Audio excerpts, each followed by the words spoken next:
Bonjour, bon après-midi, bonsoir à tous ceux qui viennent à travers le planète avec plus de 5000 participants de plus de 150 pays. Nous avons un nouveau record sur la planification de famille. Je suis votre hôte je suis Anutine et je suis votre hôte pour le forum. Comme vous savez, on devait être en Pattaya, en Thaïlande, pour célébrer l'ICFP 2021 ensemble. Et à cause de Covid-19, ça a été annulé. Mais j'espère vous voir tous en personne en novembre en Thaïlande.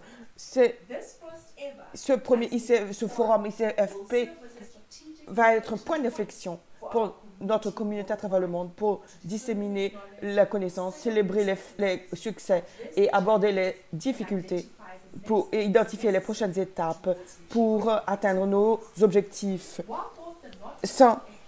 Passant l'APF, la session plénière, tous sont centrés sur la couverture de la santé universelle, spécifiquement sur le rôle de la planification fémale pour les schémas positifs et l'impact de COVID-19 sur la communauté globalement. Pendant qu'on attend l'ICFP face à face, en personne, on veut tirer le parti de cette opportunité, cette communauté, pour s'assurer que la planification est priorisée, même parmi les perturbations et des ressources limitées. En effet, comme on va le voir bientôt, notre communauté a montré un leadership sur comment continuer à fournir malgré cette difficulté et faire de bons résultats. Cette année, nous allons lancer les objectifs FP30 2030 pour être encore plus créatifs, pour continuer le momentum et will accelerate progress towards universal access to reproductive health and family planning services that save lives, improve economies, empower women and girls, and figuratively and literally transform our world.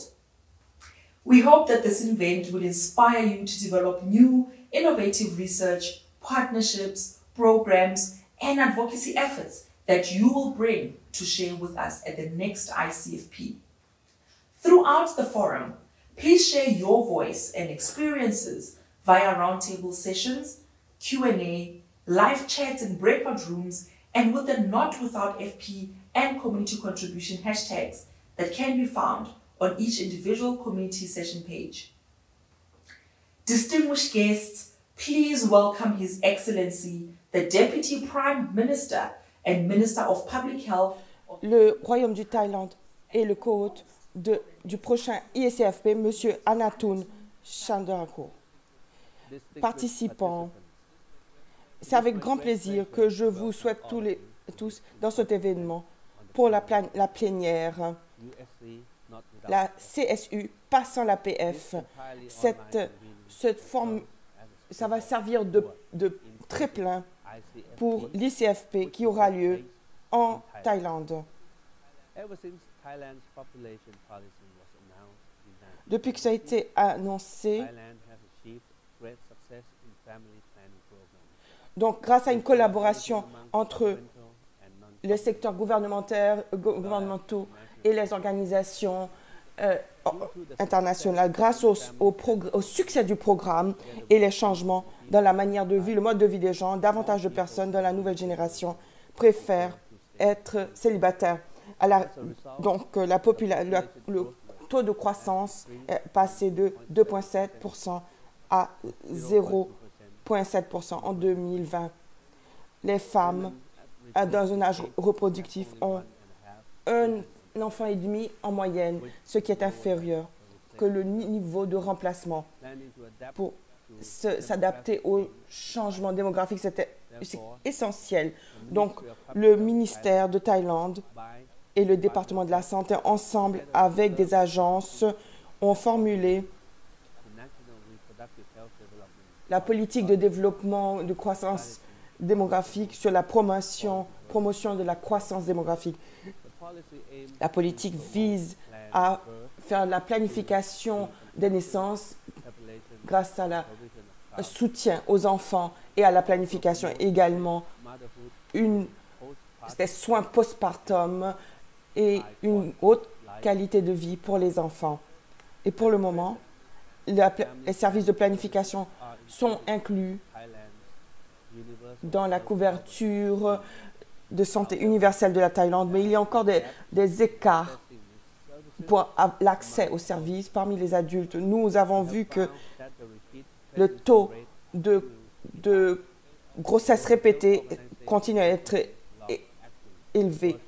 L'OMS recommande des contraceptifs pour empêcher les grossesses répétitives. Donc, nous sponsorisons des services de contraception à long terme, les IUD, intra-utérus, et pour les femmes de 20 ans au plus, elles peuvent avoir accès aux services, à toutes les unités de service, et à travers un réseau de services à travers le pays. La Thaïlande également a souligné le développement de services pour la jeunesse, à travers la création d'un environnement pour les adolescents pour avoir accès aux services de santé reproductive. Ceci est en ligne avec le troisième objectif des objectifs de développement durable pour s'assurer que les femmes en âge reproductif qui ont besoin de planification familiale ont des méthodes de contraceptives modernes.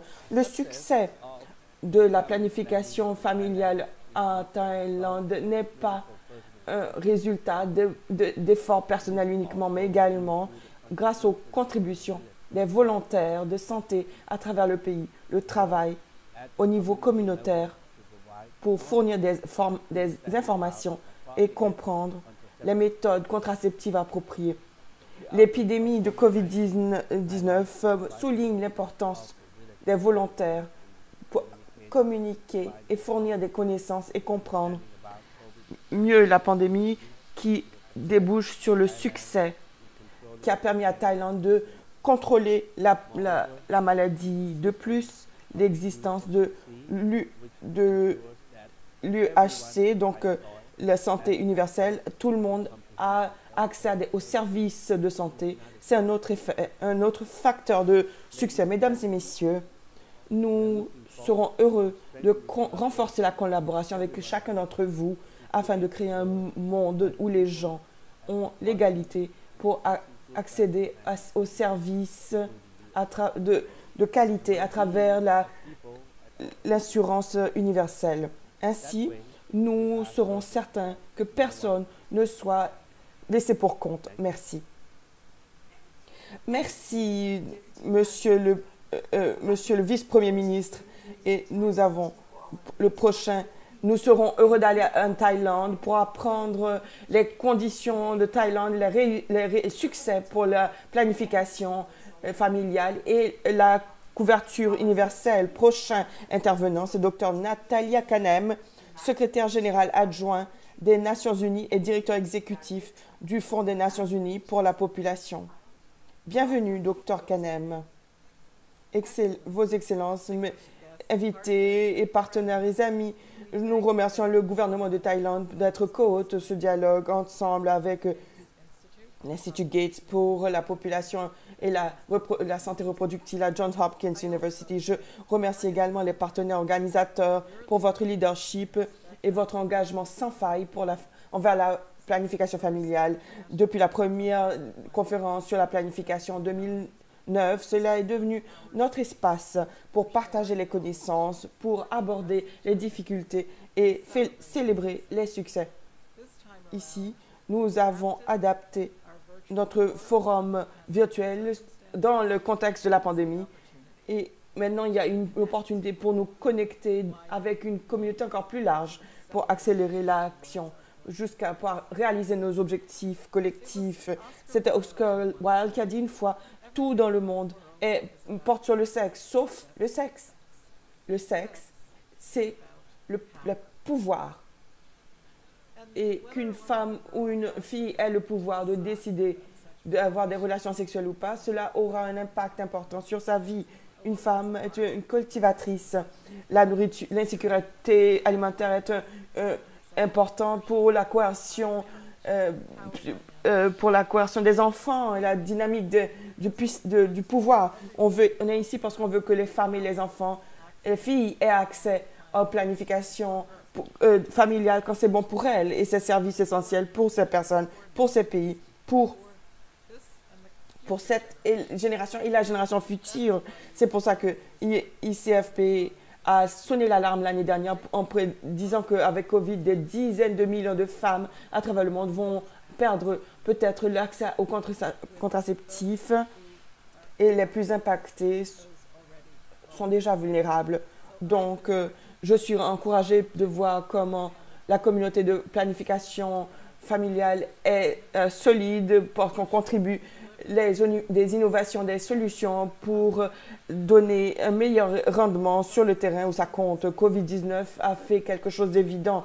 Les soins de santé publiquement financés doivent être disponibles à tout le monde partout et les droits reproductifs, y compris la planification familiale, ne sont pas négociables. Ce sont des points essentiels dans la couverture universelle d'assurance.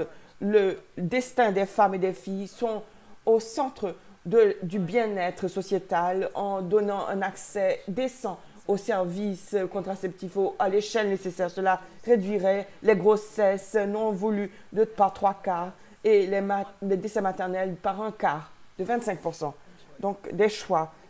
Il faut donc donner à chacun le droit de déterminer quand et où il aura des enfants et que les femmes puissent gagner de leur vie quand elles génèrent des revenus, elles ont une meilleure santé, elles ont des niveaux d'éducation supérieurs et elles peuvent se défendre et baisser les incidences de violence intime, de partenaires intimes. Cela affecte les enfants dans les foyers également.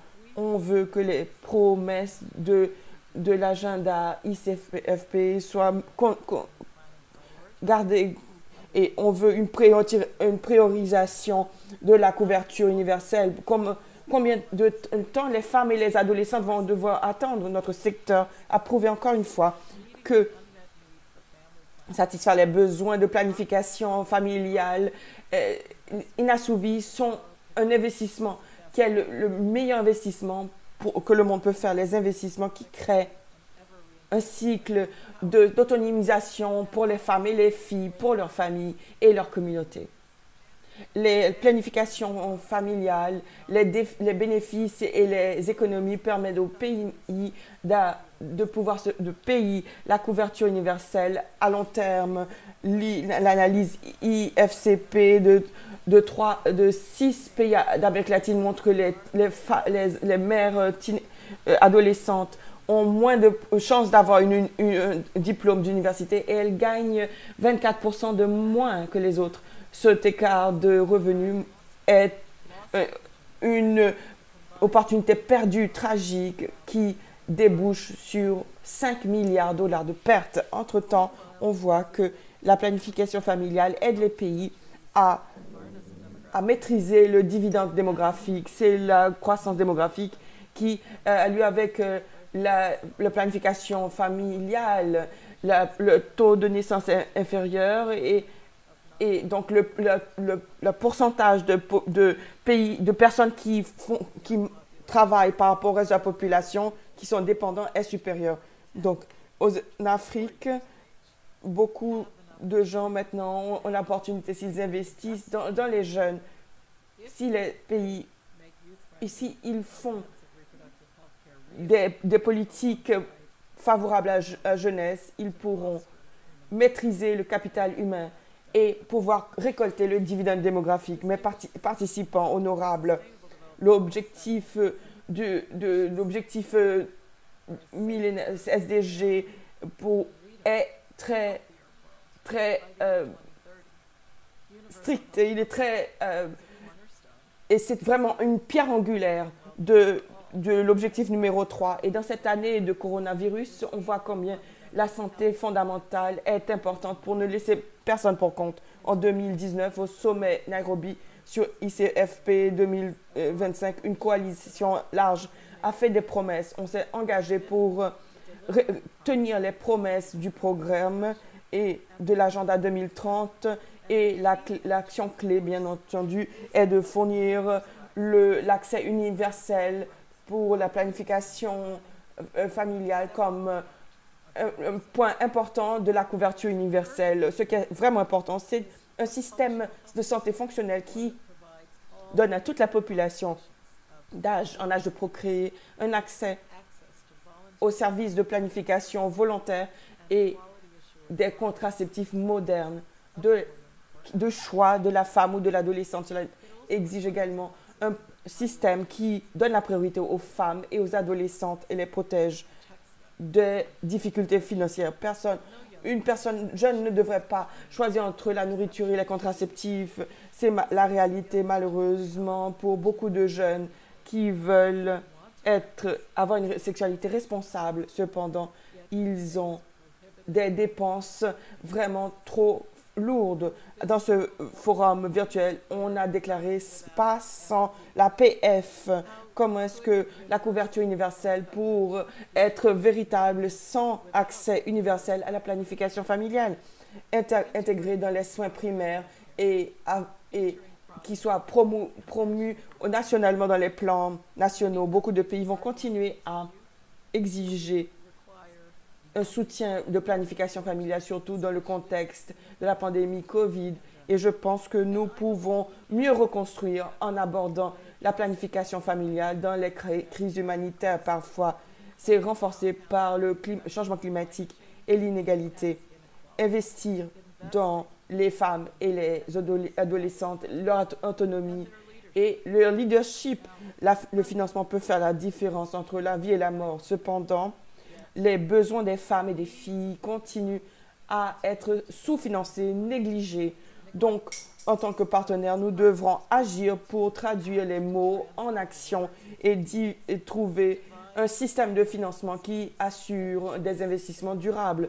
Notre secteur, pendant des années, a mené la marche pour des approches basées sur les preuves et sur des données réelles pour identifier et contacter celles qui sont en danger de tomber pour compte, les personnes handicapées, les personnes indigènes, handicapées, afrodescendientes, les personnes qui ont une orientation sexuelle diverse, et les femmes et les filles sont prises dans des conflits humanitaires et des désastres liés au changement climatique. Les dialogues globaux comme celui-ci d'aujourd'hui nous aident à apprendre des expériences les uns des autres et promeuvent la coopération sud-sud. Le Cambodge, par exemple, a développé son fonds d'équité pour que les familles reçoivent des services de planification, de planning. Donc maintenant, à Madagascar, les pays ont renouvelé leur loi pour soutenir la distribution pour les familles et les meilleurs contraceptifs et les ressources pour la planification familiale à travers un engagement de secteur privé. À UNFP, on continue à se concentrer sur 3-0 pour transformer la vie des filles. 0 pour la planification, 0 décès maternel et 0 violence et pratiques néfastes basées sur des données de haute qualité. Et tout cela s'améliore grâce à des partenariats avec des acteurs clés comme vous, les champions internationaux sur la planification familiale. C'est une plateforme unique pour accélérer le soutien, pour que la disponibilité universelle de contraceptifs modernes, gratuite et disponible, que ce soit tout le monde a le droit à la santé. Ce n'est pas seulement pour des privilégiés. On ne doit pas permettre à la pandémie COVID-19 de devenir une excuse. La planification familiale doit demeurer priorisée pour que les femmes et les jeunes peuvent réaliser leur potentiel. Nous allons communier ensemble pour surmonter les objectifs pour que tout le monde puisse avoir accès à ce droit. L'auteur Tony Bambara dit une fois, le rêve est réel, l'échec de le réaliser, c'est la seule chose qui ne soit pas réelle. Le chemin vers la couverture universelle est une de ces réalités. On va dire à l'unisson, clairement et fort que le temps est venu de prendre les actions pour que ce rêve devienne la réalité pour tous. Konkunka, merci. Merci, docteur. Et je vais... Ceux qui participent, on va continuer cette mission collective. Ensuite, il y aura le directeur de planification familiale à la Fondation Bill et Melinda Gates and Stars, qui va être modératrice et qui va parler de l'UHC, de la couverture universelle, et va parler de pourquoi la planification familiale est essentielle à tout schéma de couverture universelle. Merci, docteur, d'avoir présenté ce panel qui, je suis sûre, aura une discussion importante sur l'importance de la couverture universelle et démontrer pourquoi d'intégrer la planification familiale est essentiel au succès de la couverture universelle. La déclaration de l'ONU sur la couverture universelle a été adoptée par les États membres en septembre 2019 et a présenté une vision pour atteindre la santé pour tous, pour assurer que tout le monde et les communautés reçoivent les services de santé dont ils ont besoin sans difficultés financières. En adoptant la déclaration, les gouvernements se sont mis d'accord que d'ici 2030, l'accès universel aux services reproductifs et sexuels pour la planification familiale, éducation et information et l'intégration de santé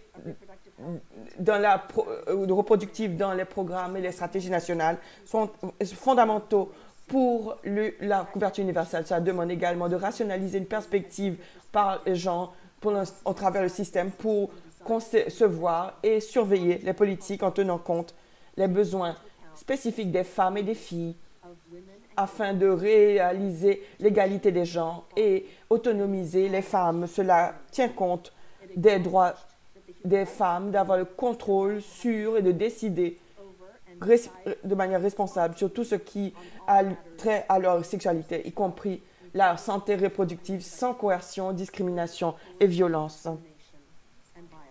Ce sont des objectifs très importants. Maintenant, on va parler en détail ce que cela veut dire et comment réaliser ces objectifs.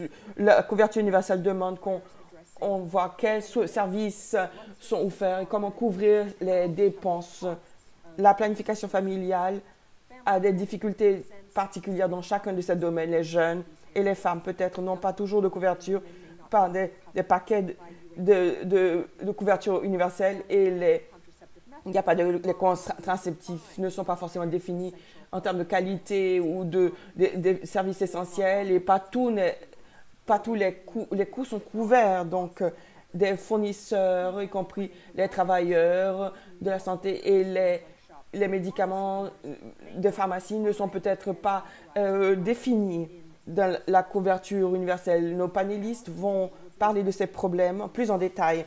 Je vais commencer avec notre premier panéliste, James Carey, chef de l'unité de contraception et de soins de fertilité de l'Organisation mondiale de la santé au Kenya, au Genève. Il surveille la planification planification familiale et la fertilité. Avant de rentrer à l'OMS, il était professeur adjoint de gynécologie à l'Université de Nairobi. Il travaillait sur la santé maternelle et reproductive et l'éducation médicale. Il a plus de 20 ans d'expérience à enseigner les pratiques cliniques dans le domaine de la santé reproductive en se concentrant sur le VIH-Sida, les infections sexuellement transmissibles et la planification familiale. Il va parler de l'environnement global et de la couverture universelle, il va présenter le compendium de couverture de l'OMS pour orienter les pays, pour choisir des services à inclure dans les paquets de couverture universelle et il va montrer les opportunités pour intégrer la planification familiale dans la couverture universelle. James, vous avez la parole. Merci beaucoup, Anne, pour cette belle introduction, Anne Stars. Donc, je vais donner une perspective globale en termes de la planification familiale. Et dans le cas de la couverture universelle, l'environnement de politique, nous avons des problèmes de son. Nous savons que c'est la planification familiale est très importante. La déclaration sur la couverture universelle le dit. Nous avons des problèmes de son. Le son est très mauvais. Donc, j'aimerais souligner quelques actions que l'OMS a entreprises pour la planification familiale, pour le placer centralement dans la couverture universelle. C'est une priorité stratégique pour réaliser les objectifs SDG, les objectifs du millénaire. Donc, l'OMS a 2 divisions qui se réservent à la couverture universelle.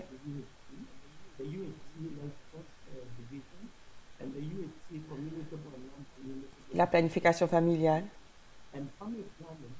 est dans la première division. C'est très important en tant qu'organisation.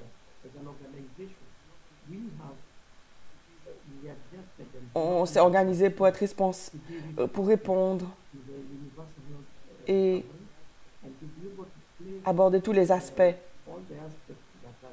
dans ce cadre de la couverture universelle. Nous les avons tous intégrés dans le cadre de travail. Donc, les pays peuvent avoir accès aux informations et choisir les services.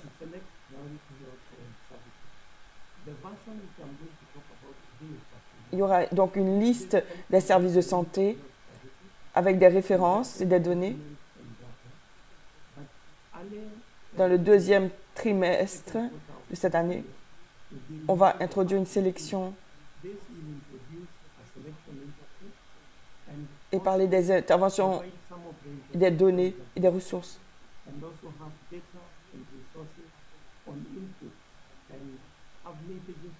Et des données sur le contrôle de maladies. Ce sera un résumé, un compendium pour sélectionner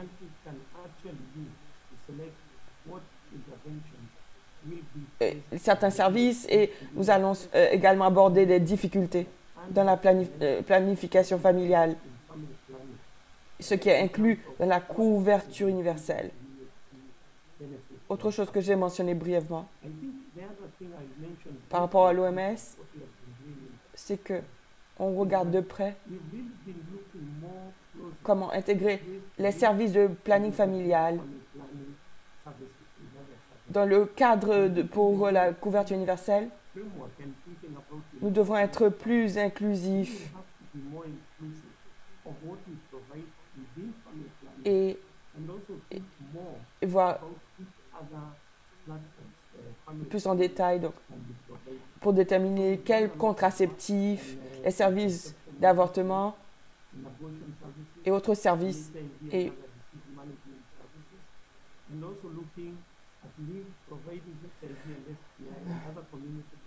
pour la gestion des services. Je voulais vous donner un aperçu du compendium et pour ceux qui sont intéressés, vous pouvez le trouver sur la page web. Cela donnera des informations sur chacune des interventions.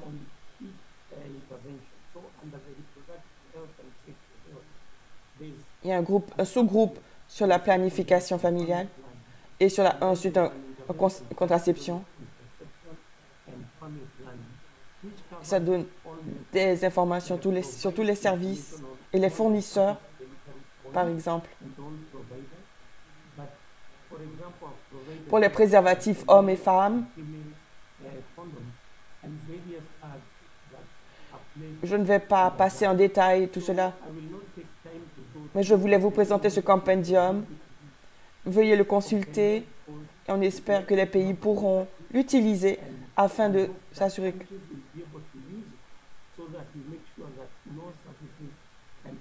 que personne ne soit laissé pour compte en termes de planification familiale. Donc, juste pour souligner quelque chose,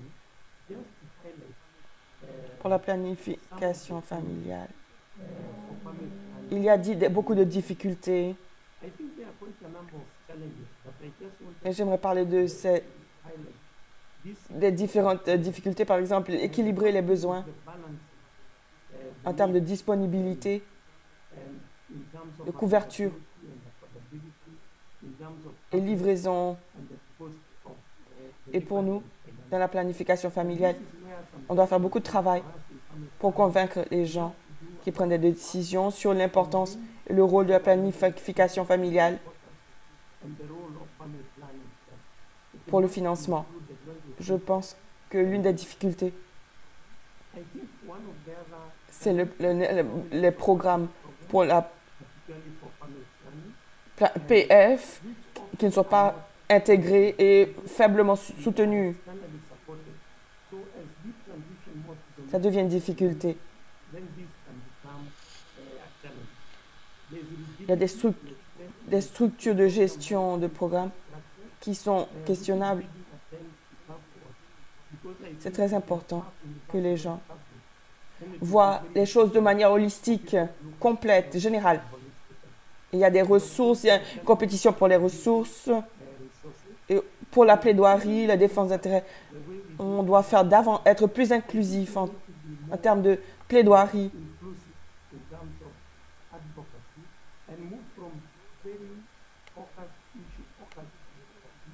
Et voir quelle plaidoirie soit nécessaire pour répondre aux besoins.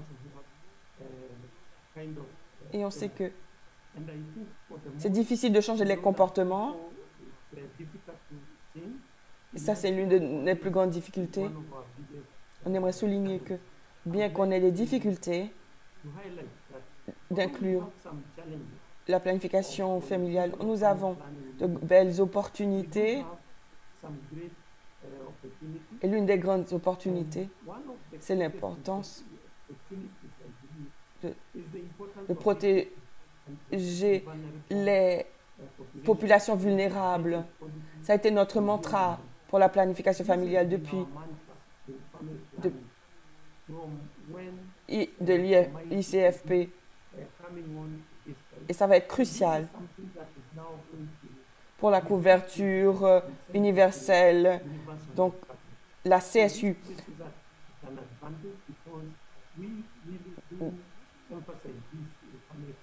Quand on analyse l'environnement de politique,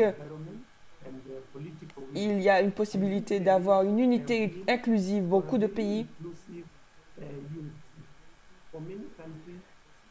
il faudrait être le plus inclusif possible et avoir un soutien de l'inclusion de la planification familiale. Une des opportunités qu'on peut optimiser, c'est les connaissances.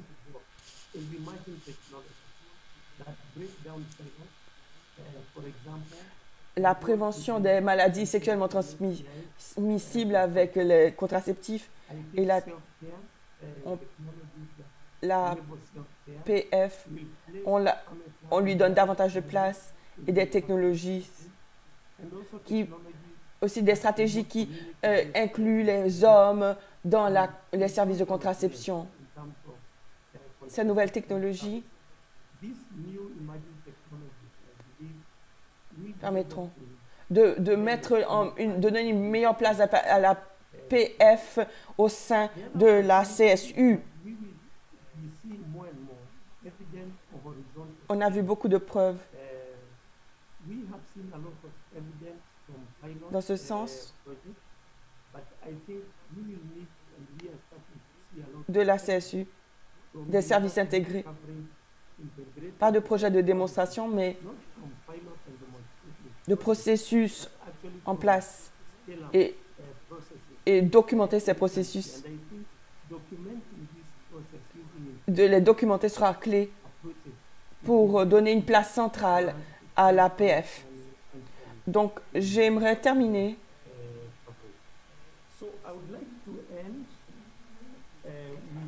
une présentation. Je vais montrer une présentation sur comment nous pouvons voir le COVID-19 dans le cadre de la CSU. Et ici, on peut voir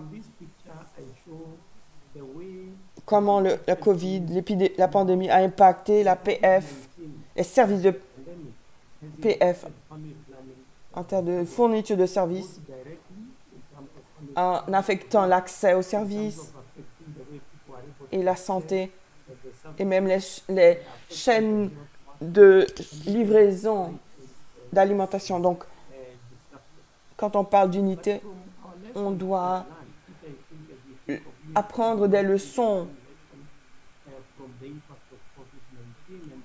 et pour la CSU, la planification familiale doit être vue comme un service essentiel.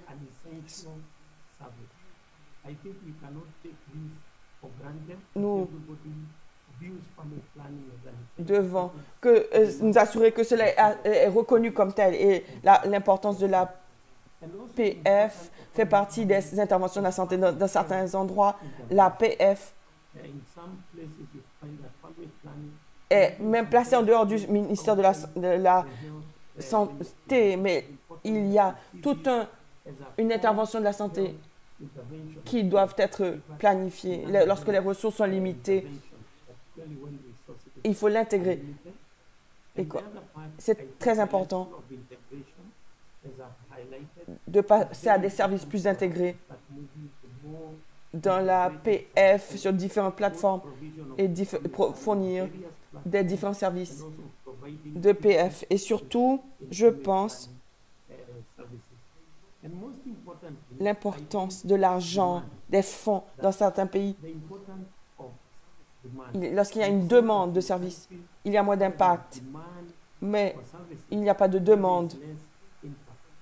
Je pense que de continuer à promouvoir la PF, on doit continuer à le faire, et c'est très important pour nous, pour la PF au sein de la CSU, pour éviter certains scénarios qu'on a vus avec COVID-19, la pandémie. Donc, j'aimerais terminer en remerciant tout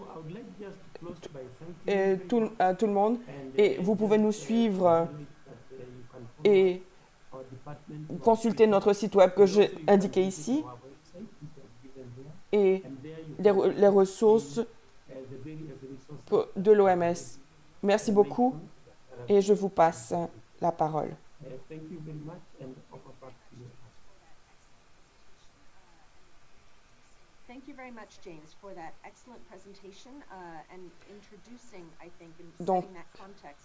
Donc les difficultés pour intégrer la CSU dans le contexte de la pandémie, cela affecte tant de systèmes de santé. Notre prochain panéliste intervenant, c'est Dr Natasha Koma, qui est un champion épidémiologiste. Elle est PDG de Kopero Zambie. C'est une organisation de la jeunesse qui travaille avec les femmes et les adolescentes en donnant une prise de conscience des droits reproductifs, leadership des jeunes et des programmes d'autonomisation économique. Natasha Kaoma est un groupe de référence, point focal pour la jeunesse et participante pour la commission bien-être des adolescents. Elle est diplômée de l'Université de Zambie, concentrée dans la biologie et la chirurgie. Natasha va discuter les autorités nationales de santé, d'assurance santé, qui incluent les interventions de planification centrées et qui sont intégrées dans le paquet initial et elle s'assure de la mise en œuvre du plan de CSU en Zambie. Natacha, à vous. Merci beaucoup de m'avoir et merci à tout le monde qui a fait que c'est possible pour moi d'être ici et de parler aux autres. Ma gratitude à la Fondation Gates et beaucoup de partenaires qui ont fait cela possible. Donc on parle de la CSU. Qu'est-ce que cela signifie vraiment? Parfois, on a entendu parler de ceci dans les conférences, des réunions, mais on a pris notre temps pour se poser la question ce que les jeunes veulent dire lorsqu'ils parlent de CSU. Et cela permet je vais vous donner un petit vidéoclip pour voir ce qu'ils disent.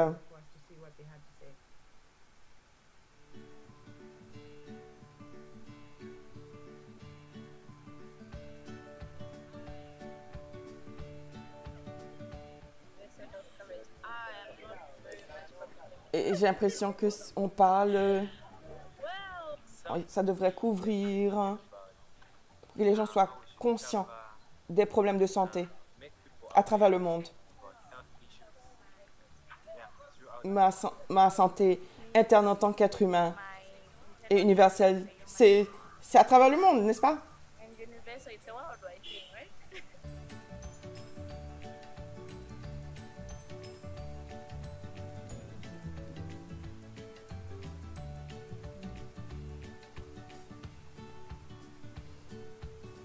C'est que les gens viennent pour avoir accès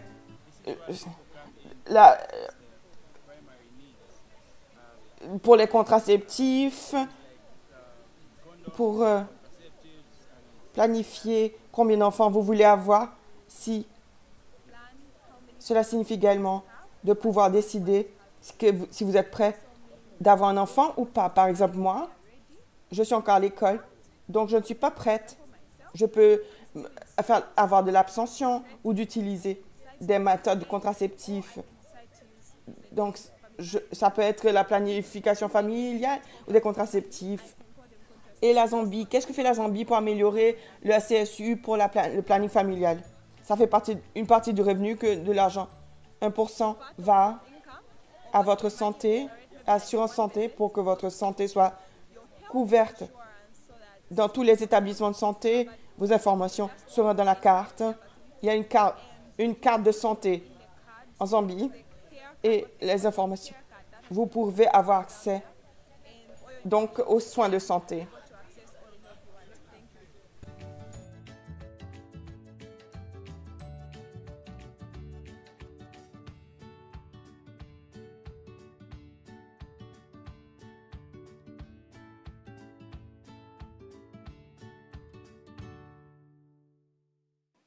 À partir de cette vidéo, c'est très clair qu'il n'y a pas d'informations, on manque cruellement d'informations. La situation, je vais vous parler un peu de la situation de la couverture maladie universelle. Donc la Zambie se compose de 18 millions de personnes. Cela veut dire que n'importe qui peut aller dans une clinique. Il y a donc une couverture gratuite pour tous. Mais en 2014, il y a eu des discussions sur la couverture qui faisait partie de la stratégie nationale en 2018, après avoir consulté les différentes parties prenantes. Il y a eu donc cette loi qui a été actée. Depuis 2018, il y a cette assurance sanitaire nationale a été lancée. Et quand on pense par rapport à cela, par rapport le planning familial est l'une des priorités pour les avantages minimums. C'est vrai que la Zambie est en fait pionnière. Elle montre à quel point la santé reproductive est importante. Donc, On parle de méthodes de court terme, de long terme, des méthodes permanentes et toutes les denrées et tous les produits sont compris. Et donc, on peut se demander quels sont les défis principaux qui se posent à nous. L'un des plus grands en Zambie, donc c'est la démographie socio-économique. Quand on parle de cela, je vais vous donner quelques petites statistiques. Donc, il y a 18 millions d'habitants en Zambie. Donc, entre 3 et 4 millions de personnes sont sans emploi ou très peu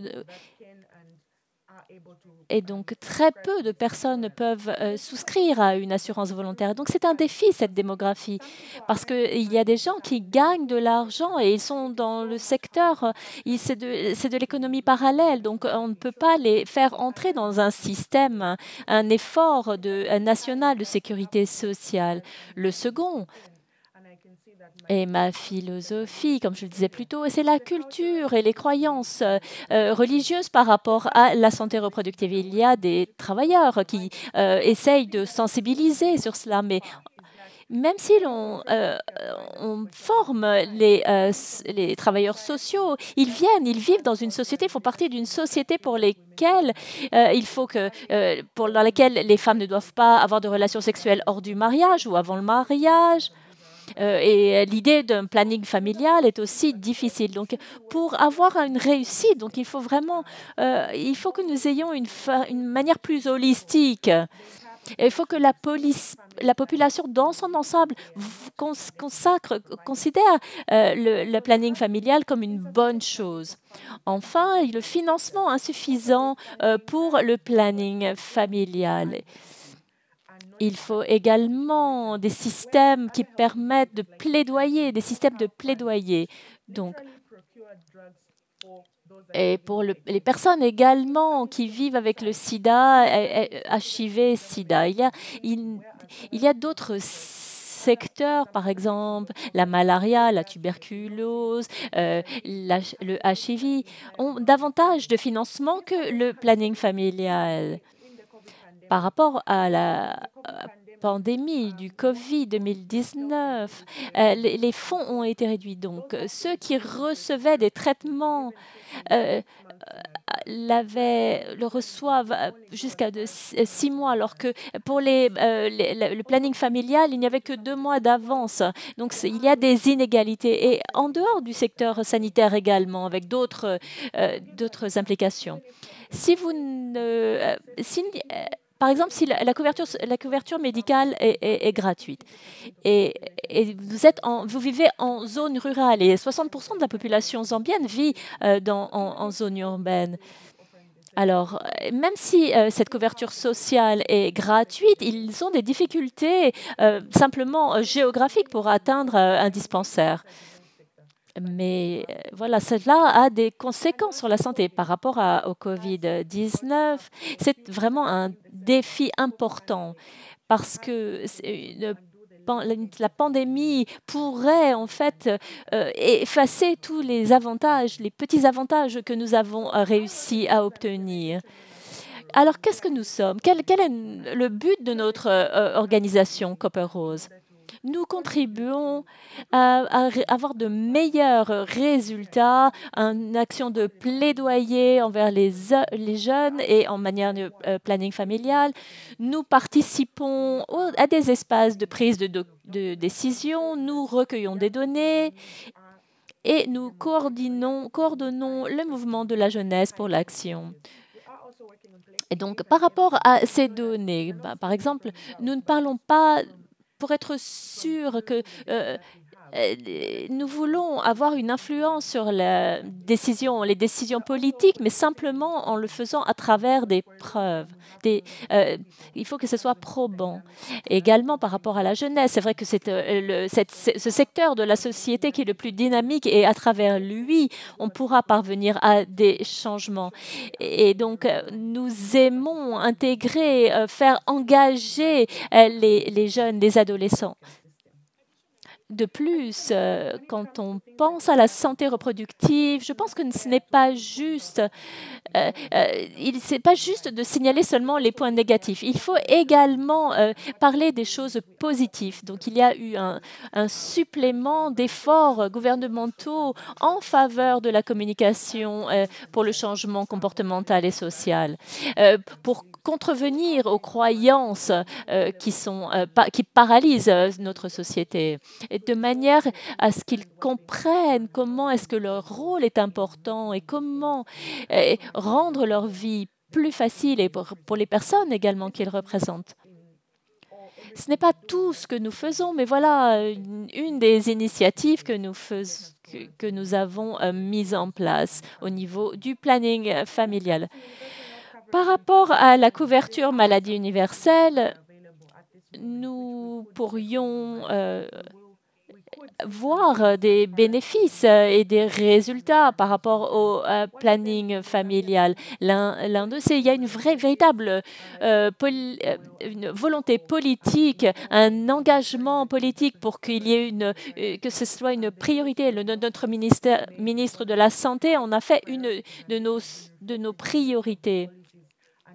Et c'est vraiment un des documents que nous utilisons même envers l'adolescence. Il y a beaucoup de travail qui est fait de manière à ce que cette couverture sanitaire universelle et le planning familial soient inclus. Donc, nous avons également une stratégie de financement de la santé qui inclut le planning familial. C'est un plan qui se décline depuis 2017 jusqu'à 2022. C'est pour vous montrer à quel point il y a une volonté politique. Et enfin, nous avons des mouvements de société civile très solides. Ils sont très conscients. Ils sont très éduqués sur la question. Et nous voulons nous assurer que nous faisons tout pour les inclure. Et cela a été vu dans nos stratégies, dans la mise en œuvre de la loi et les processus, et nous espérons que par exemple, voir quelque chose sur papier, c'est une chose, mais vraiment le voir réalisé sur le terrain, c'est quelque chose d'autre. Et donc, c'est là où nous avons besoin de plaidoyer pour passer à la vitesse supérieure. Il existe également c'est vrai que pour nous, en Zambie, les soins de santé primaire sont vraiment essentiels et pour nous, c'est une base extrêmement importante, intéressante pour faire passer notre message et y inclure le planning familial. Je vous remercie de votre attention. Merci Natacha pour cette excellente présentation qui est très intéressante parce qu'elle nous montre les opportunités principales et je vraiment vous souligner l'importance du militantisme et des organisations de société civile et la mise en œuvre de tout cela dans la société zambienne. Et donc, notre prochaine panéliste est Frihot Nigatuyima. Elle est directrice exécutive des santé primaires pour l'Institut international des soins de santé primaire en Éthiopie. Il est donc sous l'auspice du ministère de la Santé éthiopien. Il s'intéresse à la conception des programmes, au renforcement des compétences et avant d'avoir travaillé dans ce domaine, Frihot, travaillait dans un programme pour le HIV. Frihot partagera avec nous un programme très important, une plateforme qui vise à fournir des services de soins de santé primaire et elle apporte tous ses efforts à renforcer ce programme. Frihot, c'est à vous. Merci beaucoup, Anne, de cette présentation. Alors, je vais vous présenter de manière brève l'Institut international des soins de santé primaire en Éthiopie et je vais vous donner également un contexte éthiopien et un programme qui est lié à la couverture sanitaire. Comme je l'ai mentionné plus tôt, le Lilly FPHC en Éthiopie a été donc lancé par le ministère de la Santé avec pour objectif de renforcer le système des soins de santé primaire en Éthiopie. Également, en vue de la couverture maladie, couverture sanitaire universelle. Également, le renforcement, la consolidation des capacités par la formation. C'est un hub dans lequel nous avons des informations sur les soins de santé primaire qui cible nos publics. Vous pouvez y consulter des informations à cette adresse www.iifphc.org. Nous avons également des recherches de mise en œuvre des systèmes de santé qui sont réalisées, qui engagent les communautés, nos sociétés, avec un objectif premier, c'est vraiment de contribuer au plaidoyer mondial par les soins de santé primaires. Nous avons 5 compétences clés. Nous fournissons du renforcement des capacités par la formation sur les soins de santé primaire. Nous avons également une fonction de diffusion d'éléments probants et des meilleures pratiques, de la génération de connaissances et de la gestion, du plaidoyer et de la formation au partenariat de manière à faire avancer l'ordre du jour des soins de santé primaire. Et également, nous générons du contrôle et du suivi et de l'évaluation. Notre futur va se dérouler de 2020 à 2024. Nous avons donc une vision et une mission. Notre vision, c'est de devenir un centre mondial pour l'excellence en soins de santé primaire et également une mission qui est de nous engager de manière proactive et de faire avancer les politiques de soins de santé primaire et d'obtenir un programme pour parvenir à une couverture maladie universelle. Alors, l'expérience éthiopienne par rapport aux soins de santé primaire, alors nous avons donc un axe central vers l'an 2000, nous avons constaté qu'il y avait une distribution qui était peu équilibrée et limitée de nos travailleurs sanitaires, notre personnel en soins de santé. Ils étaient limités en nombre. Il y avait des problèmes, beaucoup de problèmes, notamment au niveau de la santé maternelle et de la santé infantile. Il y avait également des soucis de santé environnementale et de maladies infectieuses. Le système également, c'est vrai que les services de soins de santé reposent également sur l'engagement des communautés. Le programme d'extension de santé est donc un programme en Éthiopie. Il y parvient à travers un cadre institutionnel qui produit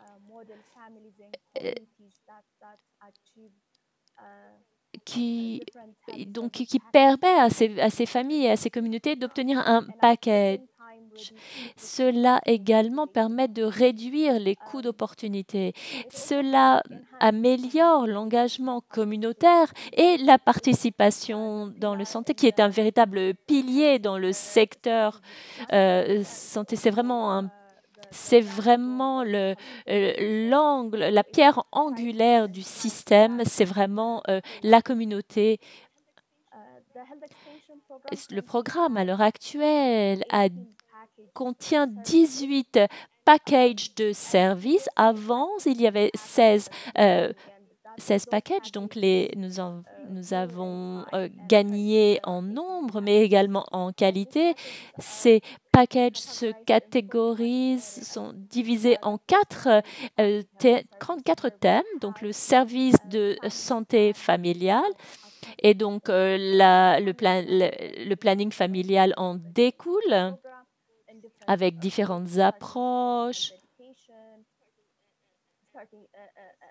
avec du conseil, avec des services cliniques également, y compris la mise en place de stérilets. Sur ces 20 ans, donc, nous avons donc pu augmenter le nombre de nos travailleurs sociaux. On peut voir comment le pays essaye d'avoir un accès amélioré à travers ce nombre augmenté de travailleurs sanitaires, de travailleurs en soins de santé. Donc, c'est vraiment une véritable réussite et un grand renforcement des capacités, la formation des personnels de soins de santé par rapport à ce qui avait pu être.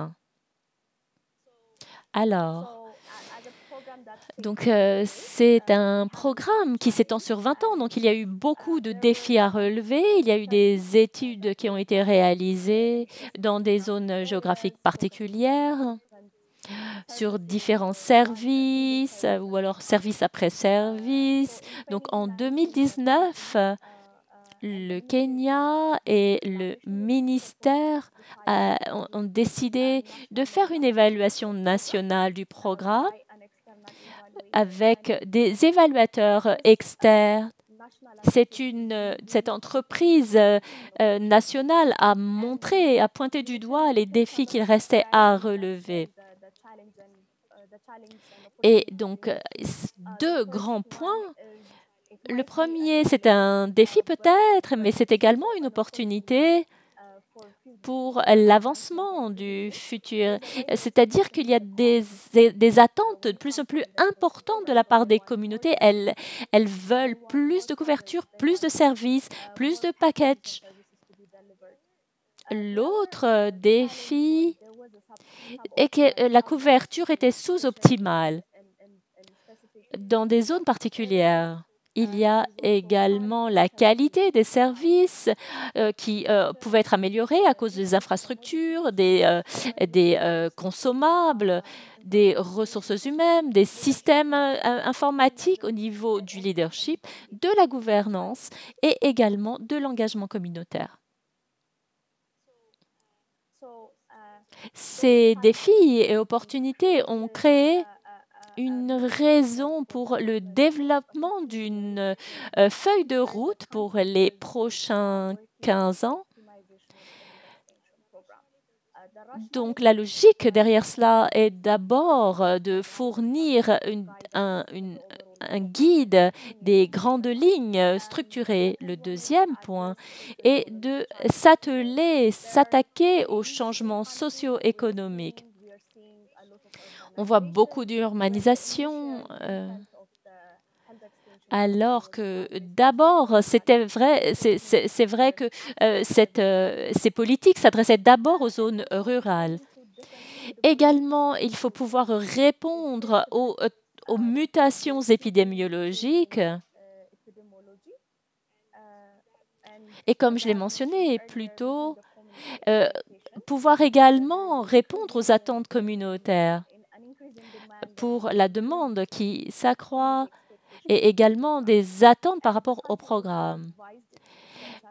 Et également l'extension des services sanitaires essentiels comme le package qui a été révisé en 2019. Également, améliorer et nourrir la performance des soins de santé primaire. Et enfin, ajuster le modèle de livraison, de délivrance des services, des soins de santé primaire. Par rapport également, comme je vous le disais, aux attentes communautaires. Donc, pendant ce programme d'optimisation, la feuille de route a 6 axes stratégiques pour les 15 années qui viennent. Et on espère qu'elles répondront à tous ces défis et ces opportunités. Le premier point est s'assurer d'un accès équitable, notamment pour les services de soins essentiels. Également, d'avoir vraiment une utilisation juste et équitable de ces services. Le deuxième point est d'améliorer la qualité des services de santé qui sont fournis à travers les soins de santé primaires. Le troisième point est d'assurer un financement durable et d'éliminer les difficultés financières que subissent les services de soins de santé primaire. Également, le point 3 est vraiment, c'est un point élément. Éliminer la difficulté financière est capital. Le quatrième point est de renforcer l'engagement communautaire et l'appropriation avec différentes approches. Mais l'évaluation qui avait été faite montrait du doigt des défis, des obstacles à éliminer dans les années à venir. Et enfin, c'est le dernier point, ce que nous avons appris du COVID-19, c'est de nous assurer, nous garantir une résilience en maintenant la provision, la fourniture des services essentiels dans les services d'urgence. Donc, c'est l'un des thèmes stratégiques. Et enfin, c'est d'avoir une mise en œuvre transversale. Et nous avons la chance d'avoir une volonté politique, alors nous ne pouvons que souhaiter qu'elle se poursuive. Il faut que cela se poursuive, et cela dans les 15 années qui suivent. Nous avons appris que les problèmes liés ne sont pas toujours...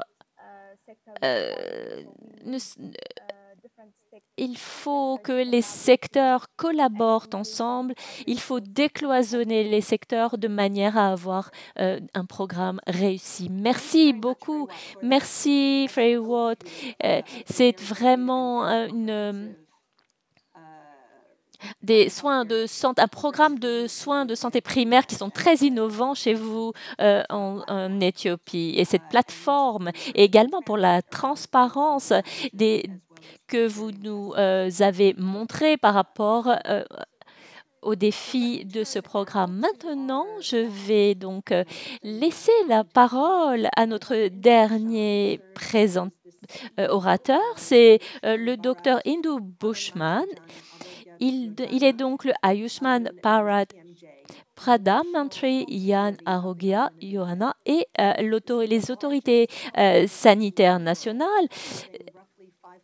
On parle là de plus de 550 millions de bénéficiaires, c'est énorme. Donc, il est donc docteur en économie, il est également diplômé de l'université de Johns Hopkins et fait partie de l'Institut indien de technologie. Il a une carrière de plus de 37 ans dans divers secteurs et dans les services indiens, également la Banque mondiale. Il a une approche extrêmement intéressante en levant toutes les restrictions par rapport aux tailles de la famille, des familles concernées, au genre également. C'est l'un des aspects particuliers de ce programme. Et nous, c'est à vous. Merci, merci de votre invitation à cette conférence. Je vais donc vous lancer une petite présentation. Je vais vous montrer à quel point c'est important puisque ce dispositif s'adresse à plus de 550 millions de personnes. Si l'on regarde la charge pathologique en Inde, on voit qu'il est triple. Donc, beaucoup de maladies communicables, transmissibles et des maladies non transmissibles qui ont beaucoup augmenté également. Nous avons vu également l'incidence des blessures qui augmentent également. Nous avons de la chance également d'avoir 36 États. La plupart ont atteint le niveau de remplacement, une fertilité. Sinon, on est à 2,3, 2,2 enfants par femme. La population, nous constatons que la population pauvre a tendance à avoir davantage d'enfants et ils ont besoin d'informations. C'est crucial qu'ils reçoivent des informations de planification, de planning familial. Nous voyons également que les dépenses sont très élevées pour tous les services, même au niveau du planning familial. Et donc, ces dépenses, ces frais touchent à plus de 16 millions de personnes chaque année. 60 millions de personnes chaque année passent en dessous du seuil de pauvreté par rapport à ces dépenses de santé catastrophiques. Donc l'idée vraiment, c'est que tout Indien puisse avoir accès à une couverture sanitaire de qualité. C'est dans cet objectif que j'ai lancé Ayushman Bharat, ça veut dire vive l'Inde, et ce mécanisme a été inventé pour être sûr qu'une personne ne devrait se voir refuser des soins de santé juste parce qu'ils n'ont pas les moyens de se l'assurer. Les contours essentiels de ce mécanisme. Donc, il s'adresse à environ 540 millions de personnes. C'est une population qui est plus grande encore que les États-Unis, le Canada et le Mexique réunis. Et donc, nous avons accès, nous permettons à peu près 100 millions de familles d'y avoir accès. Une famille par an demande une transition. Et l'un des points clés, c'est vraiment sa portabilité, sa réplicabilité. On peut le multiplier et cela ne nécessite pas spécialement des installations particulières. Il n'y a pas non plus de limite par rapport à la taille familiale, à l'âge ou au genre. Donc la question est là, mais qu'est-ce que c'est? Qu'est-ce qu'il y a de nouveau? Qu'est-ce que vous fournissez de plus à ce pays? C'est révolutionnaire en fait sous beaucoup d'aspects. D'abord, numéro 1, nous donnons une option à nos bénéficiaires ils ont le choix de choisir un hôpital, celui qu'ils désirent, qu'il soit public ou privé. Ils ont vraiment le choix. On leur donne le choix. Auparavant, les Indiens, beaucoup de services de santé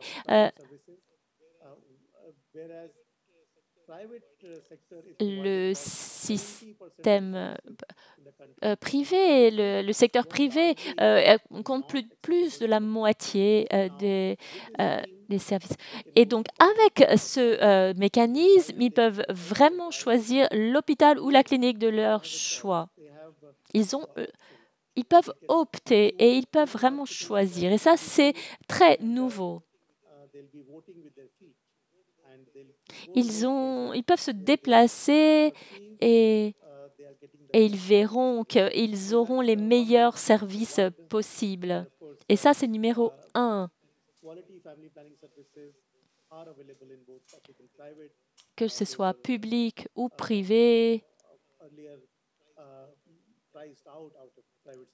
ceux qui avaient été laissés pour compte peuvent maintenant avoir accès à ces services. Une chose également est que quand une famille paye pour ces services sanitaires, que ce soit même du planning familial, il s'adresse généralement à la personne la plus forte de la famille, c'est-à-dire peut-être la personne qui fait bouillir la marmite. Alors c'est vrai que les enfants, par exemple, ne sont pas, ou les jeunes ne sont pas, ou les adolescents ne sont pas priorité. Et les femmes également. C'est vrai que pour nous, les femmes sont un groupe cible.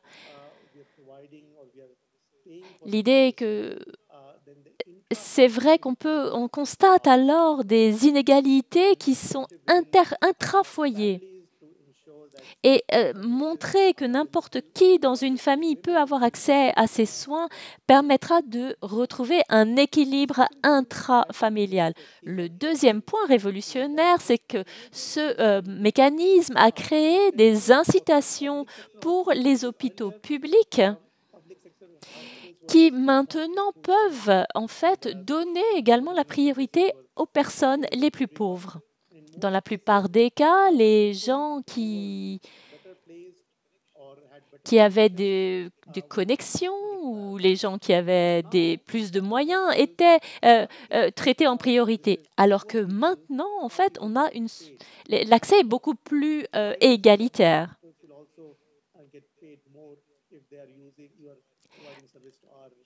Et ils ont même, les hôpitaux ou les cliniques se rendent compte qu'ils vont gagner davantage d'argent s'ils donnent la priorité aux pauvres grâce à notre mécanisme. Donc, vraiment, c'est un système qui permet d'égaliser, de rendre plus égalitaire même, ou même favoriser les moins privilégiés. Et les hôpitaux sont ainsi plus enclins à fournir de meilleurs services aux pauvres. Le troisième point, donc nous utilisons les capacités des fournisseurs de soins de santé à la fois privés et publics. Et comme je le disais, donc ça permet aux pauvres d'avoir d'excellents systèmes de soins. Le quatrième point, c'est vraiment le thème de la qualité. Cette plateforme, ce mécanisme permet également de fournir des incitations aux fournisseurs de soins de santé pour qu'ils adoptent de meilleures normes de qualité, des qualités de qualité. Et donc, il y a ce qui a été développé que l'on appelle des normes de qualité en soins de santé. C'est un processus pour les médicales qui permet d'avoir un suivi. Et donc, nous ne dégageons des fonds, nous ne transférons des fonds que si nous sommes absolument sûrs que les personnes ont un suivi de qualité. Et donc, enfin, le dernier point, le cinquième, ce mécanisme est unique dans le sens où nous avons donc une plateforme numérique de bout en bout qui réduit beaucoup d'inefficacité qui améliore la responsabilité. Ça permet également de contrôler, un meilleur contrôle,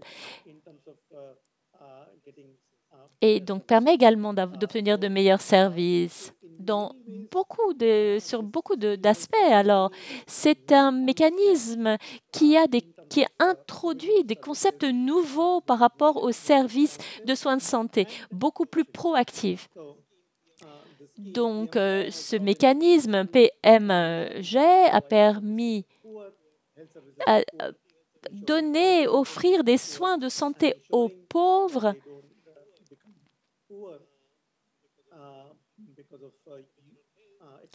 ceux qui souffraient, qui ne pouvaient pas se permettre des soins à cause des coûts. Tout cela a été levé.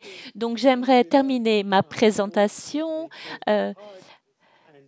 Vous dire à quel point ce mécanisme est important pour nous avec ces mots de Martin Luther King Jr. Parmi toutes les formes d'inégalité, l'injustice en matière de santé est la plus choquante et la moins humaine. Merci beaucoup, merci infiniment de m'avoir invité. Merci beaucoup. Il y a beaucoup de substance dans votre présentation et je suis sûre qu'on pourra y revenir et peut-être également approfondir sur des points, ces approches particulièrement innovantes que vous avez soulignées. Alors, nous allons maintenant peut-être lancer notre séance de questions-réponses et je vais peut-être revenir à James. James, j'aimerais vraiment peut-être relever un peu cette conversation et que peut-être vous nous aidiez à voir votre perspective en tant que décideur, ceux qui donnent des fonds, qui prennent des décisions, la manière dont... Qu'est-ce que pour vous est l'argument clé, la priorité pour inclure le planning familial dans ces packages? Quel est l'argument massu qui est très convaincant, qui permet aux décideurs de prendre ces décisions? Merci beaucoup, Anne, pour votre question. Je pense que le problème de planning familial est que peut-être que l'argument clé serait les sources qu'on a pu voir dans les présentations, notamment de Hindu. La source, qu'on pense à efficience, efficacité, qu'est-ce qui est très efficace? Nous savons que les interventions qui sont les plus rentables, il faut exclure ou limiter le planning familial. Alors, je pense qui est très important, l'aspect rentabilité, l'effet coût est important. Je pense que ce qui est important également est quand les communautés, les jeunes, combien d'enfants vous avez, il est important. Le son est très difficile. Le son est de mauvaise qualité. On peut parvenir à cela si, en gros, si les femmes et les couples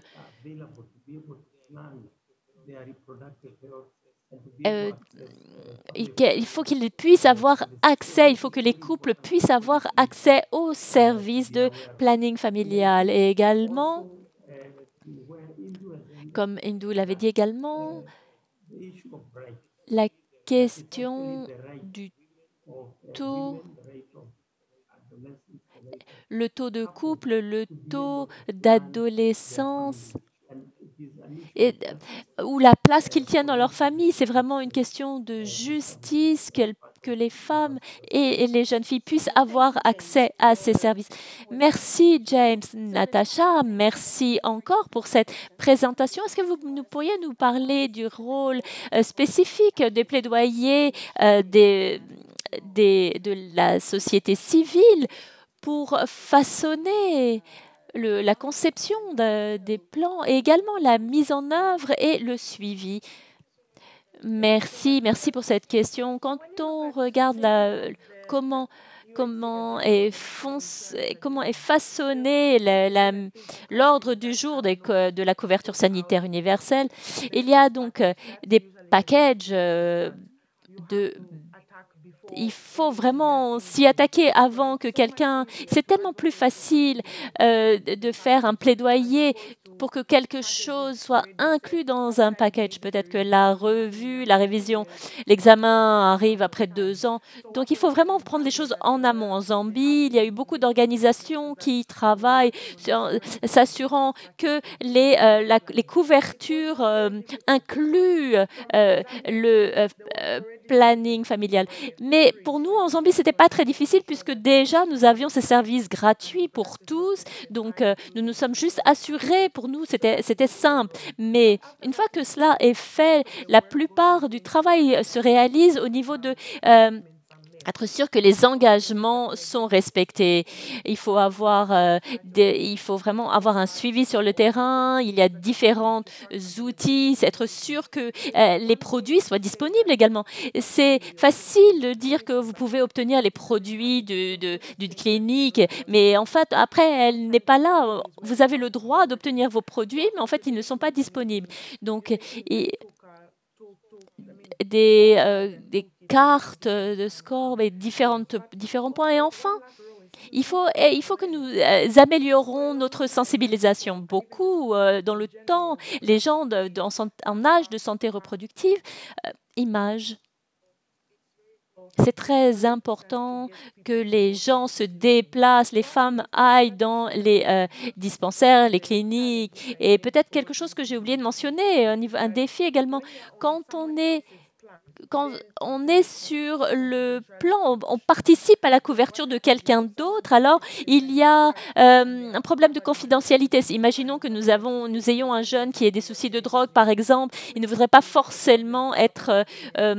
que ça se sache dans la famille, mais quand ça devient un problème, si une jeune personne, un jeune, les jeunes ne veulent pas forcément que leurs parents, si c'est le père ou la mère qui détient la couverture, que cette personne ait accès à de la contraception, à des préservatifs.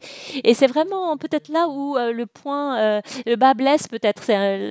Merci beaucoup. Merci Natacha pour ces informations supplémentaires. Fré Wiwot, comment est-ce que le COVID-19 a impacté le programme et notamment le planning familial? Merci beaucoup, Anne. C'est une question importante et très opportune. Le COVID-19 a bien évidemment eu un impact, comme je l'ai dit plus tôt. Nous avons réalisé que lorsque nous avons révisé notre plan, nous avons repensé à nos stratégies, notre conception de stratégie vers la résilience pour les services de soins de santé primaire. Les communautés sont également engagées dans la réponse contre le COVID, notamment pour la prévention. Ils ont également fait des dépistages. Et donc, cela était très exigeant. Il fallait rendre visite à domicile, avoir de l'attention. Et peut-être que cela digressait un peu du package normal. Et également par rapport au service de planning familial, le COVID-19 a créé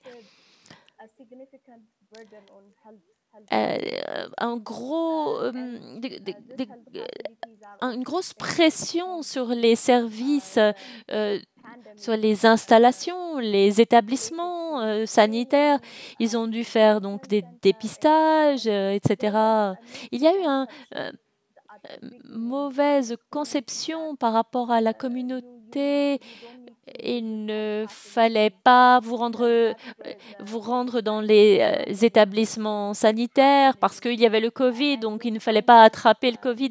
Et ça, c'est vraiment un point, une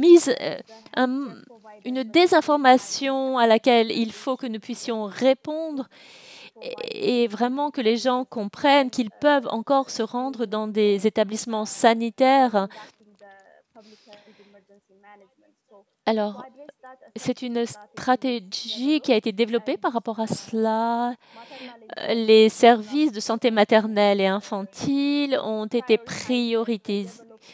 ont été définis comme une priorité pour les services, pour les travailleurs sociaux.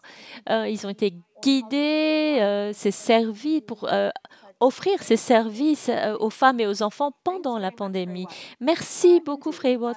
Hindou, j'aimerais encore revenir vers vous. Merci encore pour nous avoir donné cette vue d'ensemble sur PNG. Vous avez mentionné vers la fin l'aspect du système. Est-ce que vous pouvez nous parler un peu plus de comment est-ce que cela a eu un impact sur la qualité et l'efficacité des soins? Merci. C'est une excellente question. J'aimerais que vous imaginiez d'essayer de trouver quelqu'un qui est sur une liste sur 500 millions de personnes et confirmer que cette personne est réellement admissible à notre mécanisme. Ensuite, nous assurer que l'un des 24 000 hôpitaux qui fournit ces services accepte cette personne à temps. Et enfin, imaginons que, par exemple, en un jour, nous avons 25 000 personnes et il faut les suivre et nous assurer qu'ils ont bien eu des services d'excellente qualité. Tout cela, ce n'est pas faisable à moins que nous n'ayons une plateforme extrêmement solide. Comme je vous l'ai dit, nous avons une plateforme qui vérifie que nous puissions identifier une personne, que la personne est admissible. Nous avons donc une identification biométrique spécifique pour cette personne, de manière à ce que cette personne soit bien la personne concernée. Ensuite, classifier les traitements par importance. Système qui également s'assure que l'intégralité du traitement a bien été fournie, a bien été suivie et quel type de soins de suivi on doit prescrire ensuite.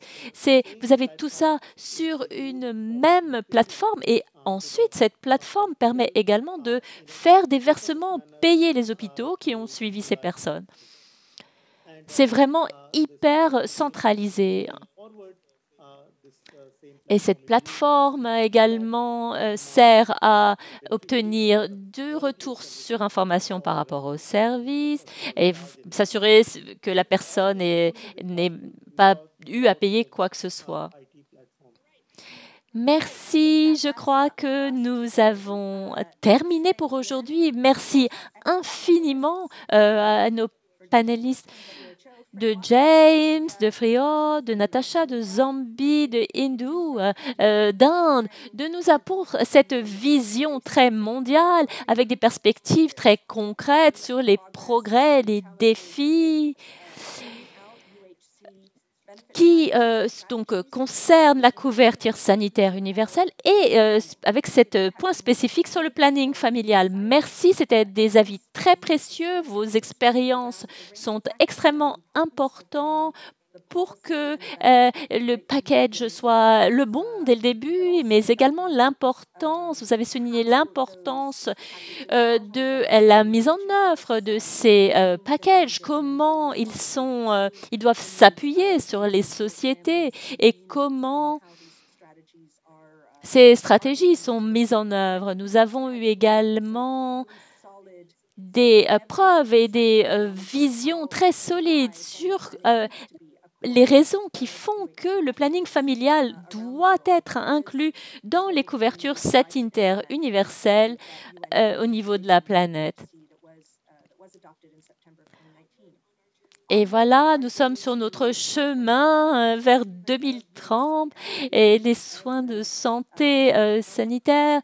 Et merci à tous nos panélistes, merci infiniment à nos sponsors. Merci à tous pour un panel extrêmement intéressant et pour participer à ces 2 journées.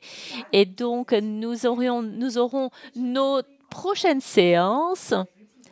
Et vous avez votre itinéraire, donc des panels scientifiques sur la recherche, sur la politique et le plaidoyer et sur la mise en œuvre des programmes.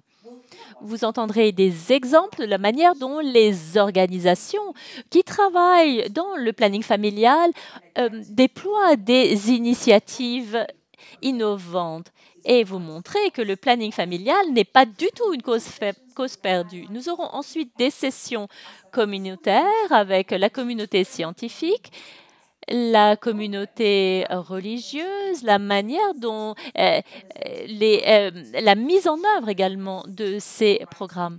Et merci. Quand vous avez un moment, n'hésitez pas à visiter nos co-hôtes, nos mécènes, sans lesquels ce forum n'aurait pas été possible. Et il y a également des événements parallèles que vous pouvez retrouver ici. Également,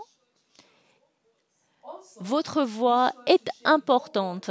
N'hésitez pas, avec un hashtag, avec Facebook, avec Twitter, faites-nous entendre vos voix.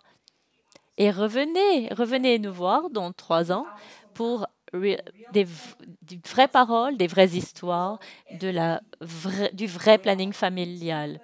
Vous aurez donc une expérience, vous entendrez une expérience de première main et vous montrer à quel point le planning familial est important et comment il a pu être affecté par le Covid-19. Merci